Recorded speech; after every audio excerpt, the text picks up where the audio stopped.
আসসালামু আলাইকুম। মতলব উত্তর ভাই ভাই সেন্টারের পক্ষ থেকে সবাইকে জানাই আন্তরিক শুভেচ্ছা এবং অভিনন্দন। এই তিনটা জায়গার ভিতরে কোন জায়গায় কোনটা বয় এটা আপনাদের বলবো। এটা যেটা হলো টয়লেট, একটা লো কমোড, একটা হলো হাই কমোড। আর এই যে মাঝের যে অংশটা দেখেন এটা হলো সম্পূর্ণ গোসলখানা, একটা গরম ঠান্ডা হইব। আর এই অংশটার ভিতরে আপনার একটা সিঙ্ক হইব যেটা থাল বাসন দিব, আর নিচে একটা হাউস দিব। এখন প্রথম কি কাজটা করি একটু এদিকে আসেন। প্রথম হইলো আপনার দেখেন এই জায়গায় আপনার পানি ময়লা আলাদা করতে হয়। তাই দেখেন এটা হলো আপনার মলের লাইন, মানে মলার লাইন। এটা হলো আপনার লো কমোড যেটা নিচা, আর এটা হলো আপনার হাই কমোড যেটা উঁচা। এখানটা আপনার শুধু লো কমোডের জায়গাটাই ঢালাই হইব, আর হাই কমোডটা ফ্লোরিং হইব। মানে যেটা ফ্লোরে কিন্তু হাই কমোডটা বসবে, আর লো কমোডটা ঢালাই হইব। আর দেখেন এই যে আমার লং ট্যাপটা দিলাম, এটা হলো পানির ওয়াশটার। তো ওয়াশটারটা দেওয়ার কারণ হলো আপনার যদি পানি যদি কোনো জায়গায় পড়ে যেমন গন্ধটা না আসে, এই জন্য আমরা লং ট্যাপটা দিয়ে দিই। আর এটার ভিতরে আপনার এখানে একটা বদনার কল, আর এখানে একটা হাইকমোডের পুষরের কল, আর এই জায়গায় একটা শুধু বালতির কল যেমন গোসল করতে পারে। এই কাজটা কিন্তু এটার ভিতরে। আচ্ছা, এবার হলো আপনার এই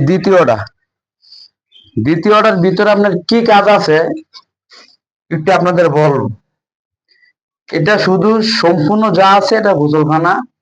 আপনার এটা হলো আপনার গরম ঠান্ডা লাইন, মানে যেহেতু টাইস করবো আপনার যে আমার কাজগুলো আছে এই কাজগুলো আমারটা আমি করে দিব।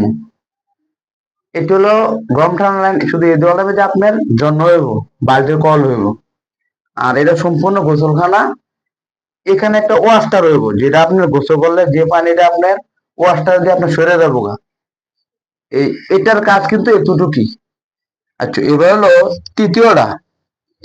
তৃতীয়টার ভিতরে কি আছে, এটার ভিতরে আপনার শুধু খালি একটা হাউস হইব,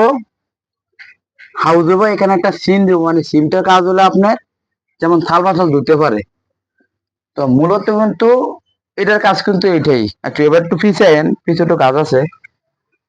আসলে যখন আপনার কাজগুলো সুন্দর করবেন, ফিনিশিং দিয়ে সুন্দর করবেন, তখন কাজগুলাই কিন্তু আপনার দেখতেও সুন্দর হয়।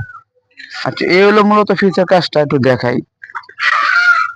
আপনার বিষয় হলো কাজের আগে বা প্ল্যান ঠিক থাকতে হবে। আপনার যে একটা কাজ করবেন, কাজটা তো একদিনের না, এটা প্ল্যান ঠিক রাখবেন। দেখেন এই যে কোনায় আমার একটা লাইন আছে, এই যে কোনায় ছাদের পানিগুলো যা আছে এই লাইন দিয়ে আপনার এখানে আইসা পড়বো, এই কাজটা করতে হইব।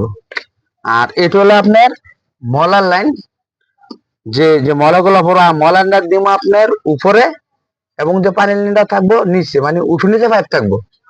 তো দেওয়ালের সাথে আমার জায়গার গ্যাপটা আপনার 9 ইঞ্চি জায়গা আছে। আমি তো দুইটা পাইপ বিছাইতে পারি না, দুইটা পাইপ বিছাইলে আমার 10 ইঞ্চি জায়গার প্রয়োজন।